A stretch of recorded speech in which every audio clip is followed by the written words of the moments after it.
Hello, everyone. Welcome to HorsePower. We are live from the 50 Way Studios in Toledo, Ohio, as we get underway 2026 in the world of thoroughbred horse racing. The month of February is upon us, and we are 80 days away from the Run for the Roses, the first Saturday in May, the Kentucky Derby. I am joined with my longtime friend, a longtime race who's been in the industry for over 40 years. John Bucala is our guest. Johnny B, a top of the day to you. How are you? I'm terrific, Felix, and thank you very much. And a strong hello to all your listeners.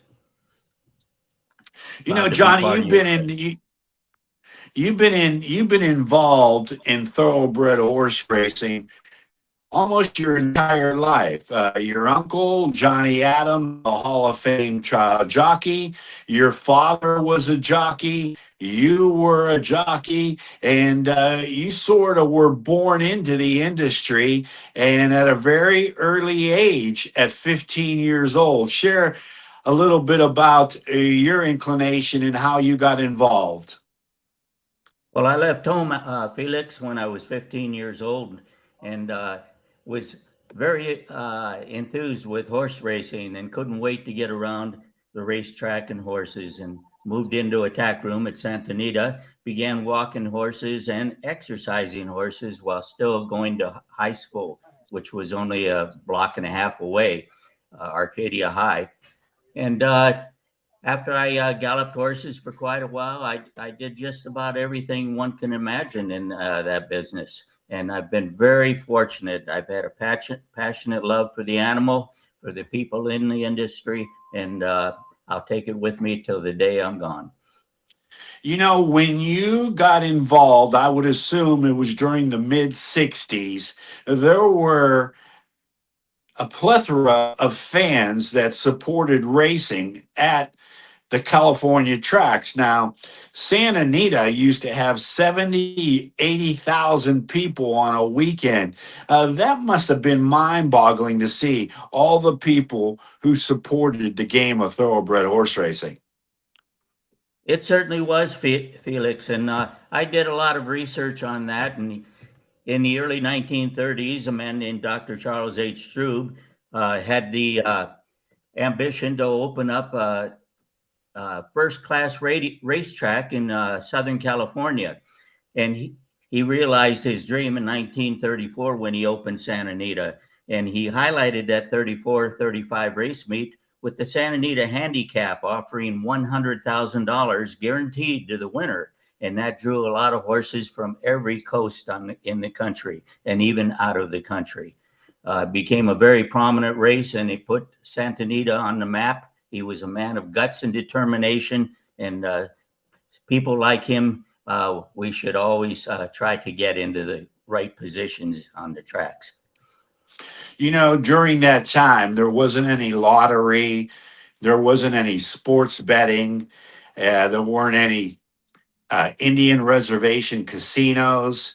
That was the only game in town. If you wanted to make a wager, more than likely it was going to be at a racetrack, and that drew thousands and thousands of people. With that being said, the list of jockeys that you were around from the early 60s, they were the who's who in thoroughbred horse racing. That's correct. In fact, I happened to be at Arlington Park in 1966 when a very good friend of yours won his first race in United States, Lafitte Pinkai Jr. The horse's name was Teacher's Art, trained by Cotton Tinsley, and he was owned by Fred Hooper, who brought a lot of successful riders from Puerto Rico and Panama to the America. You know, when I talk with Lafitte about coming from his native Panama, you know, Lafitte and I have been friends for over 50 years. And I've known Lafitte uh, ever since I got involved with thoroughbred horse racing during the mid 70s. And he has some great stories that he shares about coming from Panama, going to Chicago, riding at Arlington Park, as you mentioned. But his career lasted for decades, where he became, at one point in time, the all-time winningest jockeys. Who were some of the great jockeys that you were around in the early 60s that really made it to the Hall of Fame and just were so instrumental in becoming great riders?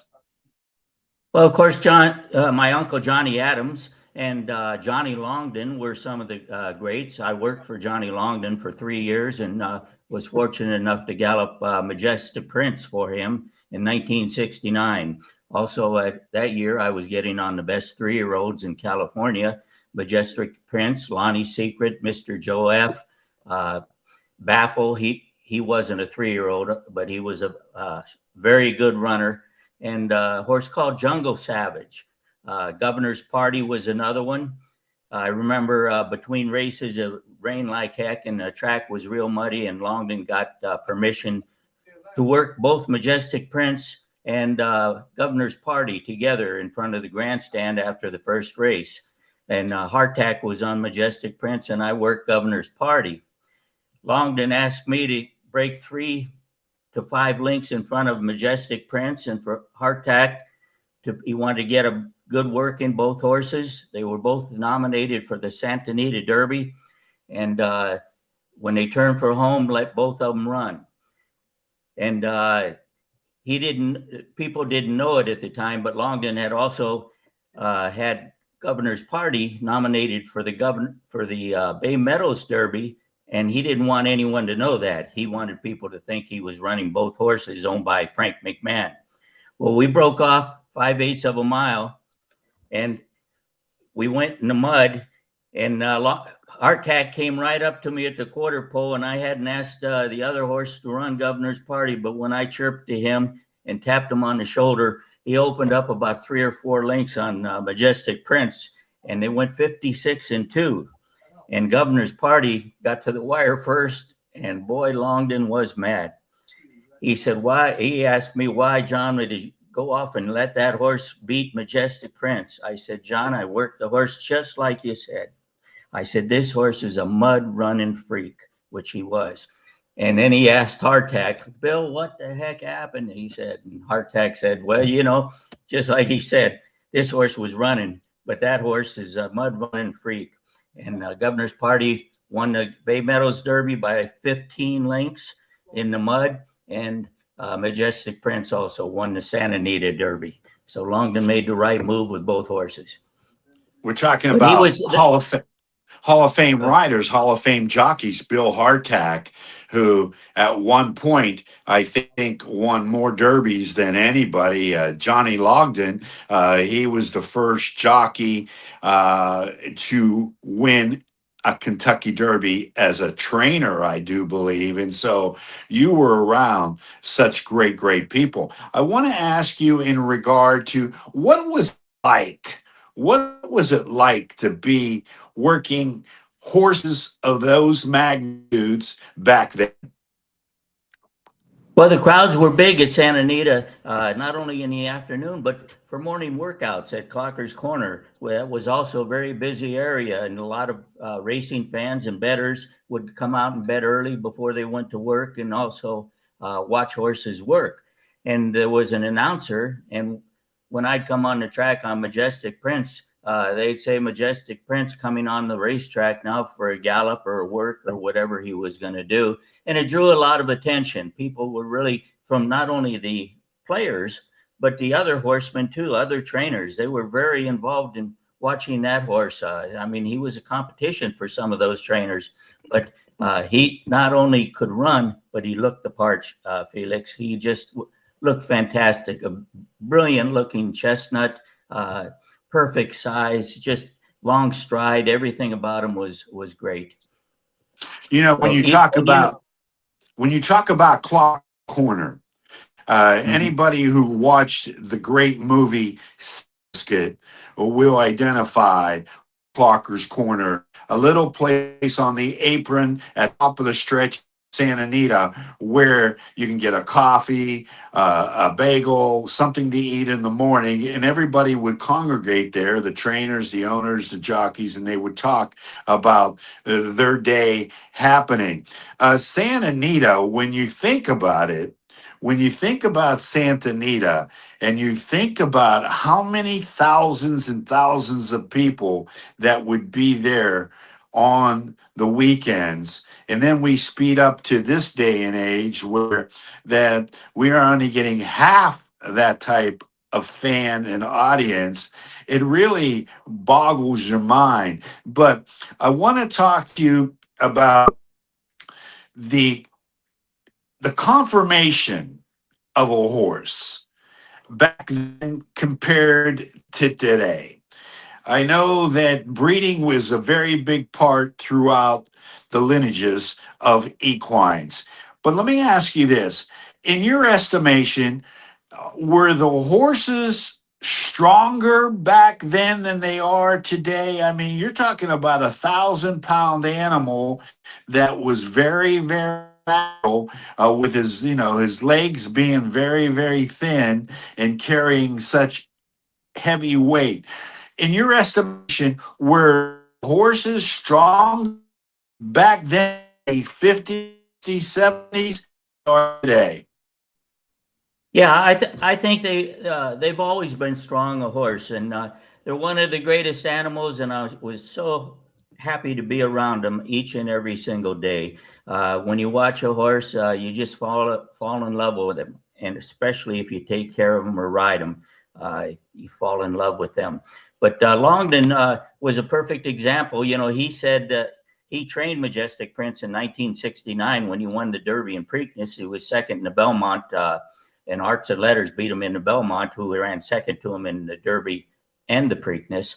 But Longden said that Count Fleet was the best horse that he had ever been around in his life. He won the Triple Crown on Count Fleet, and Longden said told me he never let him run to his fullest, or asked him to run to his fullest capability. So that was a great thing to remember from somebody like Longden, that he felt that that was the best horse he had ever seen and been on. You t- you talk about the Triple Crown, and for our lay audience, some folks might be tuning in. They have no idea that the Triple Crown comprised of the Kentucky Derby, the Preakness, and the Belmont Stakes. And up until 1970, there were only 10 or 11 equines that completed that task. And then we went almost 3.5 decades without having a Triple Crown winner. We were knocking on the door with so many in the 90s. Silver Charm, Real Quiet, Smarty Jones, Charismatic, Funny Side. It was just really two wins in the Kentucky Derby and Preakness, and not getting the win in the Belmont Stakes. And then, of course, American Pharaoh did it back in 2015, which ended that drought. In your estimation, was the Triple Crown easier back then compared to today, where since 1978, when Las Barrera trained a firm, and we had those great races with LR and a firm, all three classics, was it more difficult, in your estimation, Jeremy, to win a Triple Crown back then, or as it today? We've had another horse, Justify, who did it in 2018. So from 1998 to 2015, we were denied the Triple.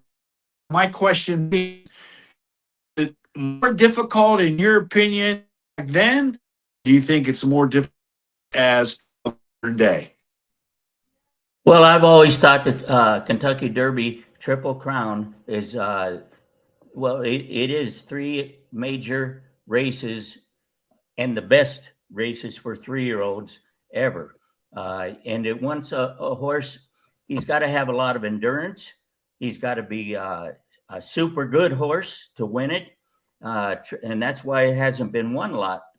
The first two races are kind of close together, a couple of weeks apart, and then there's a little bit of more rest for the Belmont. But horses back then would go on and run after they were 3-year-olds, and keep their momentum and their strength and their winning ways, and become winning a lot of money and a lot of races. However, today it's so hard to win the Triple Crown and even the Kentucky Derby that a horse is so valuable. If he wins the Triple Crown, they don't, and if he's not a gelding, he's so valuable as a sire. They don't want to take a chance of him getting hurt and continue running him at 4 or 5 years old or even older, even though they have the capability and desire. A horse, when he's bred and when he's foaled, when they get out in that pasture, they're bred to run. And when you take a horse that might have won the Triple Crown and take him back to the farm, they've got their hands full at the farm with that horse, because he's a top athlete at his best, and to hold him down on the ground isn't easy sometimes. But it's Let me set quite a different thing. Yeah, absolutely. There's a lot that goes into it. Let me once again, for the fans who might not be aware of it, every wine has a birthday January 1st. Triple Crown races of the Kentucky, which is the first Saturday, by 2 weeks out is the Preakness. Go 3 weeks out for the Belmont Stakes. Now, the Triple Crown are only restricted for 3-year-olds. So every equine who was 2 the year prior to January 1st turns 3, they're eligible to run in these races. Now, you have the Kentucky Derby, the first Saturday in May. All these 3-year-olds are going and a mile and a quarter. Then 2 weeks later, down in Laurel or Pimlico in Maryland, they shorten up to a mile and 3/16. And then 3 weeks later, they go back to Belmont in New York to run in the Belmont Stakes, which is at a mile and a half. Most of these equines will never run a mile and a half in their entire career. But that's the way the Triple Crown races are set up.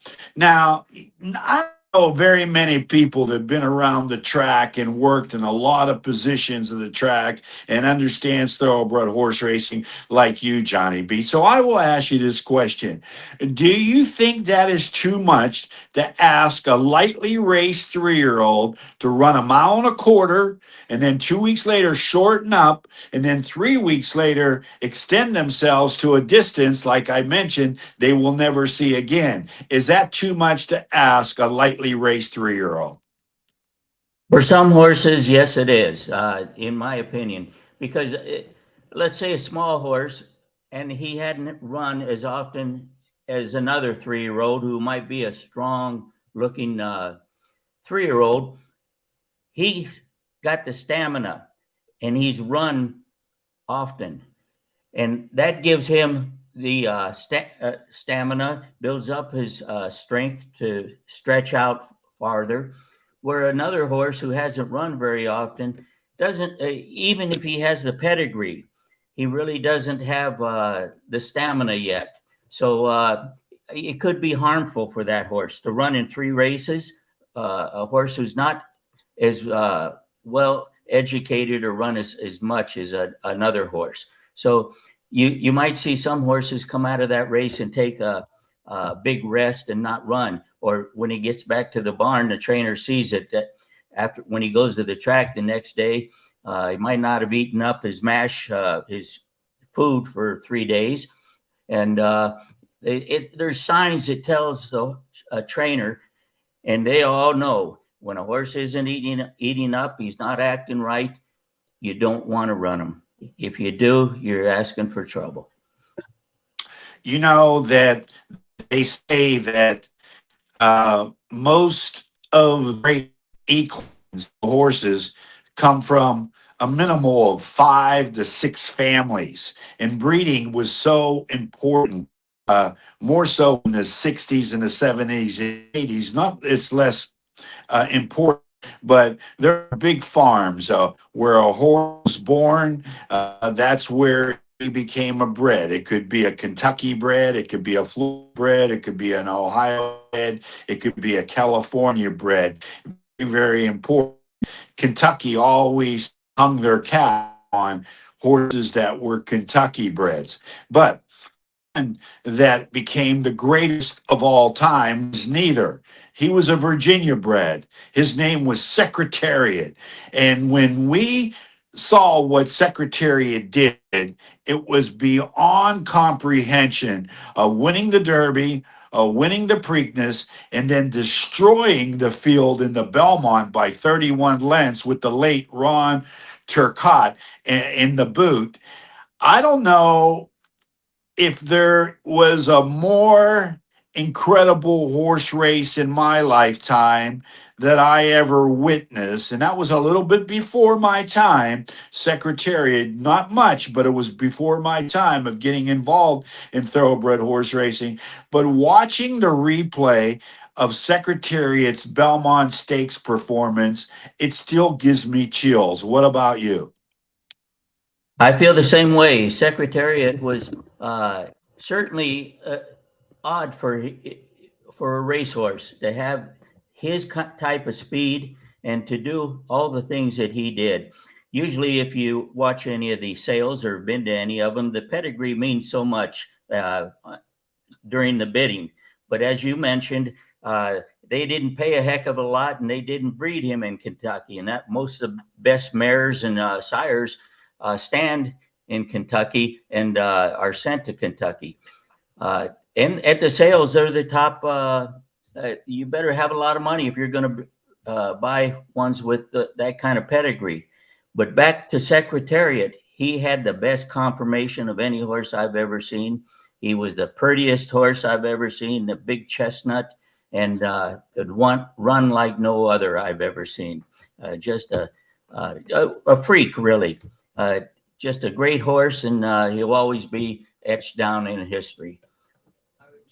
Yeah, without any doubt. When you go back, and as I mentioned, I talked with a lot of jockeys back, and I had the pleasure of interviewing Ron Turcotte, who we just lost during the course of 2025, and the Big Red, and they when they did the autopsy, and they viewed his heart, they said it was twice, maybe 3 times larger than any other equine heart that they ever dissected and evaluated in.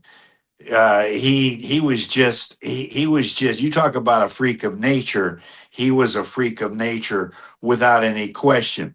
So here we are. We're in 2026, and we're seeing horse racing. It's not really as healthy as it once was, and there's a number of reasons why. One of the reasons why is that there's off track betting now. It came aboard in 1985, where you were able to have satellite locations where you could bet off track, and that sort of depleted the on track attendance of fans being at the track. I've grew up in Southern California at Del Mar. That's my host track, and you remember during the 70s, if you wanted to bet Del Mar, that you had to really go to the track. There was no other way. There was no satellite facilities where you could bet. But right now, there is satellite wagering. I think there was 30 or 40 that were implemented in 1985, where that uh, you could go to a brick and mortar place and bet horse races via monitor, and that sort of knocked out the urgency of being at the track. Um, we have seen horse racing take some backward steps over the years. They should get jobs. You're the race manager at Corona Casino here in San Diego for at least a decade, 15 years, I would think. And you saw it. You saw it becoming sort of a receding hairline in regards to all the problems that are a part of thoroughbred horse racing. One of those is that less foals were being born.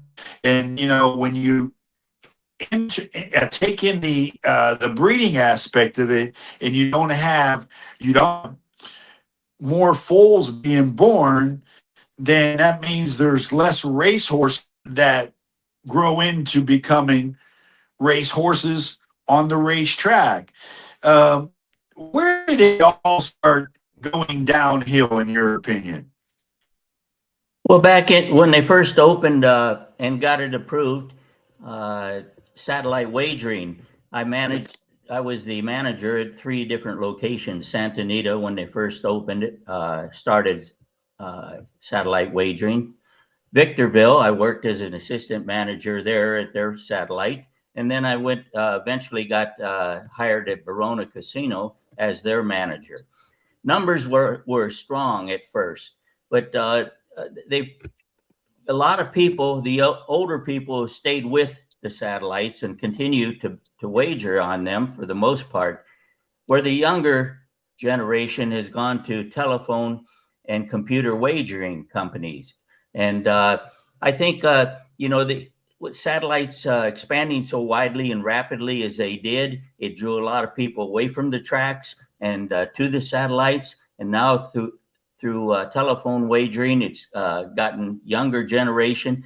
And now they have a few complaints on that. You know, I don't know if they're complaints, but I hear them as complaints with the CAW now getting involved with horses that are running, and they'll someone would bet on a horse, it'd be 9-1, and then if the horse won, the last click after the race, it goes down to 3-1.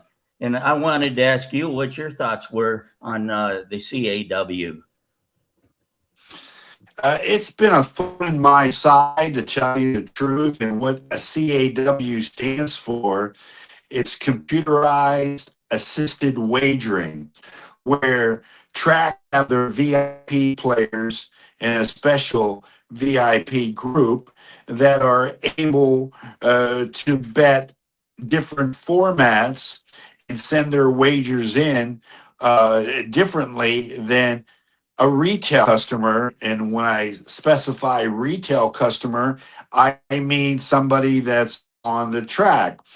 They're offered a rebate. They don't have to pay as much as the retail customer, the racing fan, the everyday player. There's a takeout of 18% of every dollar that is lifted right off the top. Computerized assisted wagering is a thorn in the side overall for the small player. What it does do for the tracks, it creates 40% of the handle for the track on any given day. So that means their money is supplying the racetracks to stay open.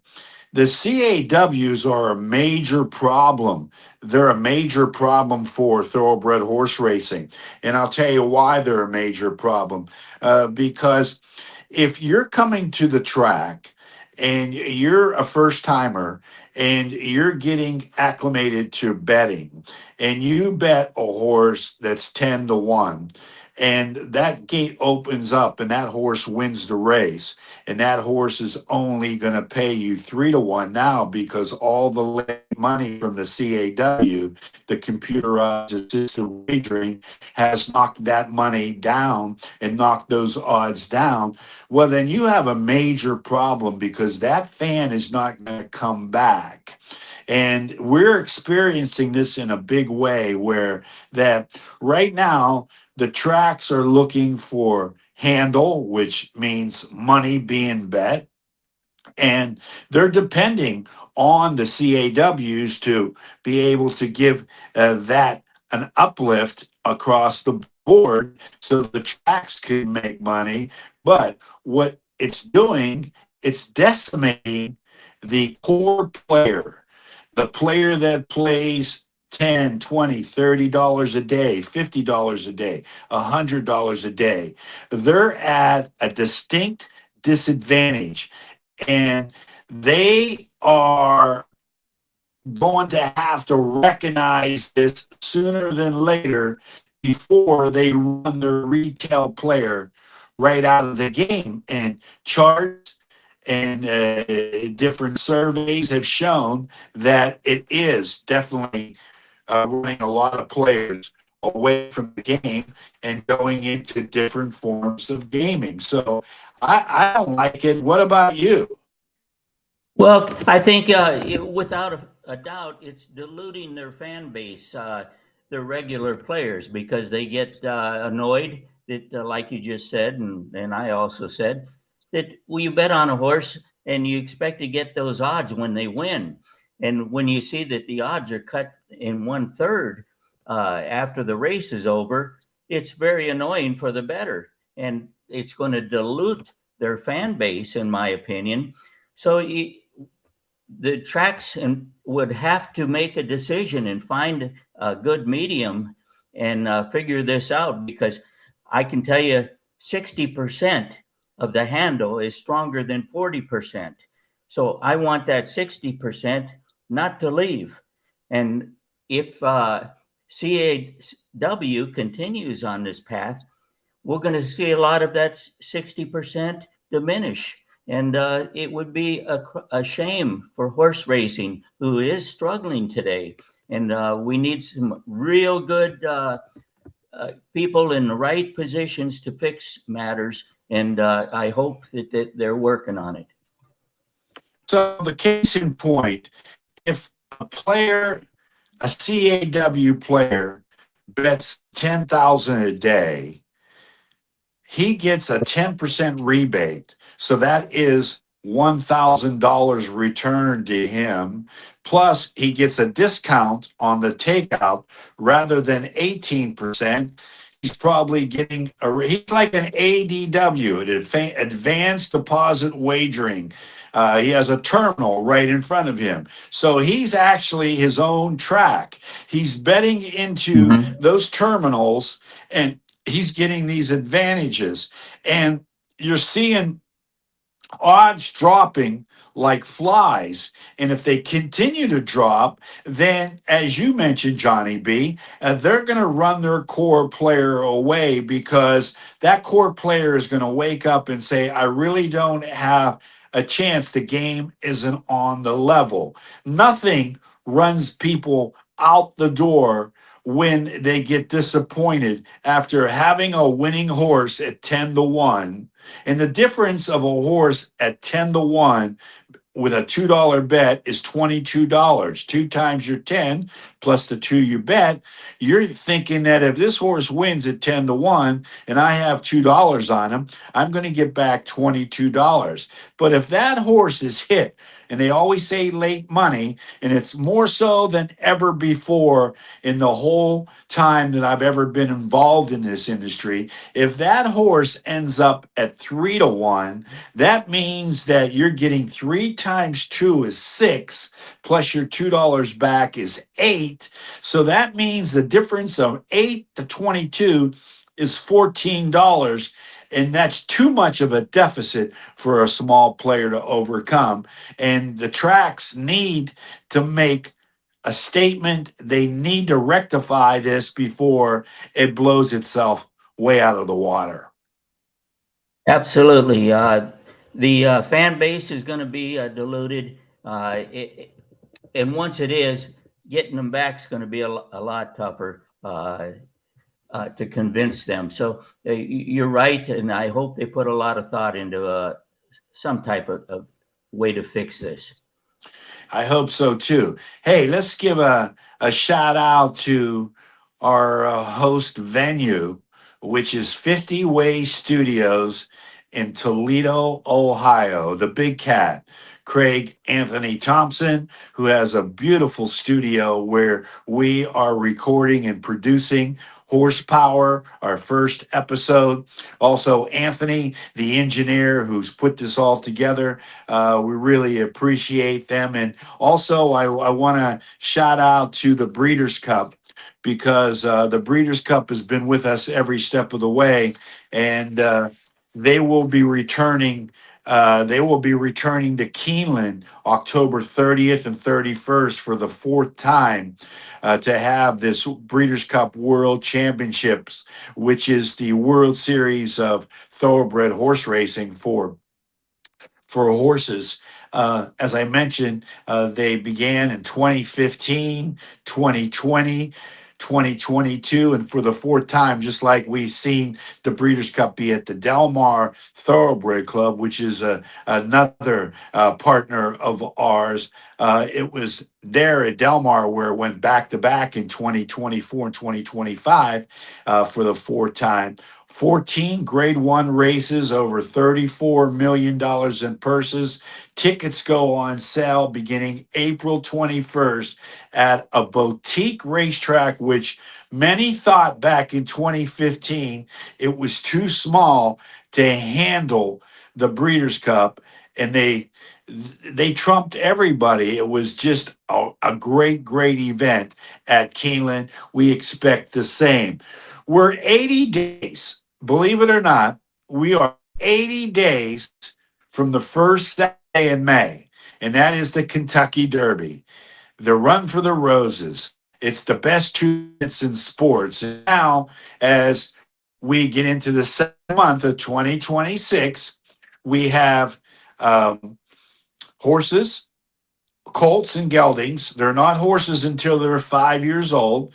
So a colt, a gelding, a filly, they're 3 years old and they qualify to run in the Kentucky Derby. They will be tested through some prep races to garner points. And the top 20 horses that have the most points after the final prep race will guarantee a spot in the starting gate at Churchill Downs May 2nd, the first Saturday in May. And we're starting to see these lightly raced 3-year-olds, which turn 3, as I mentioned, January 1st, get acclimated and get into these prep races and try to qualify. And I think it's the most exciting time of horse racing because there are so many great stories that sort of document themselves leading up to the first Saturday in May. That's right. I wish that at some time the tracks would either are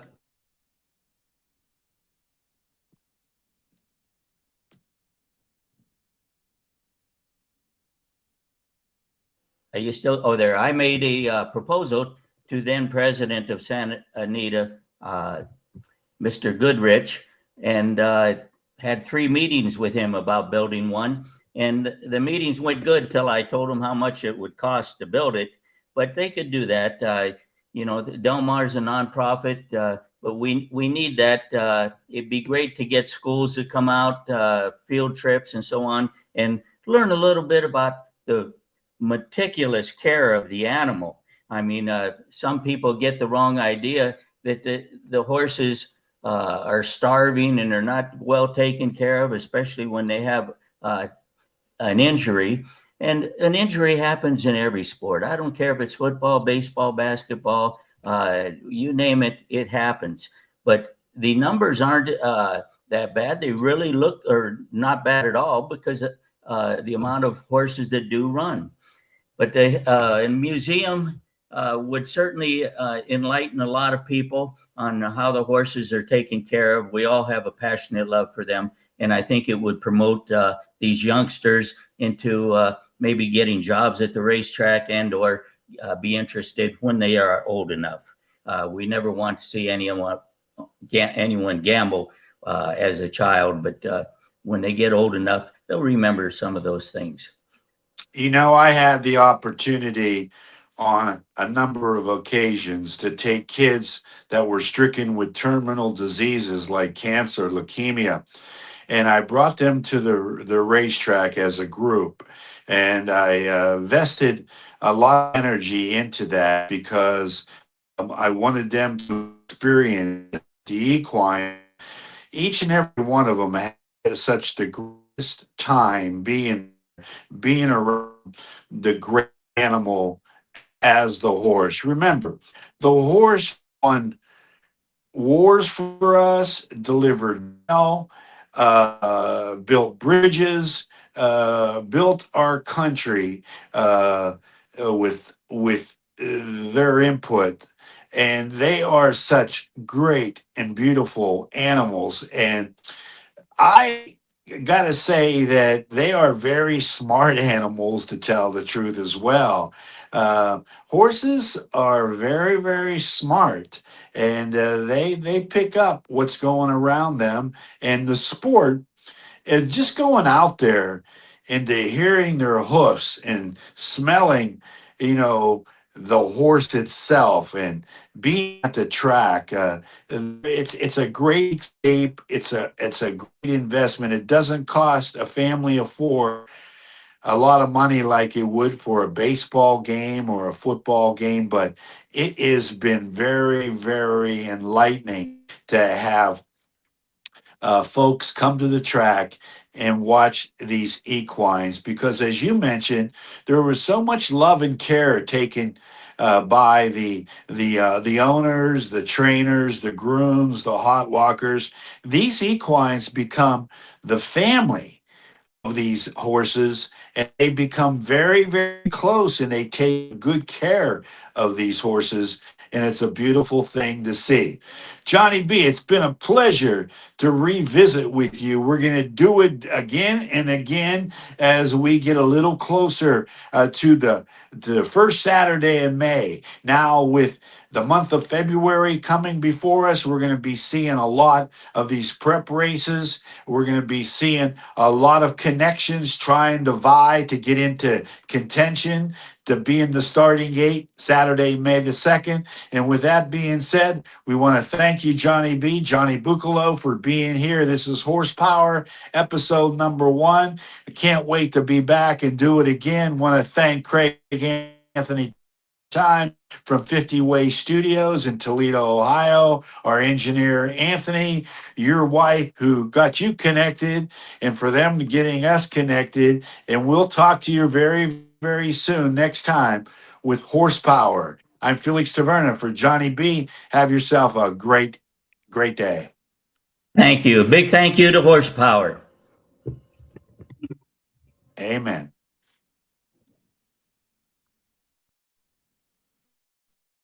Ciao.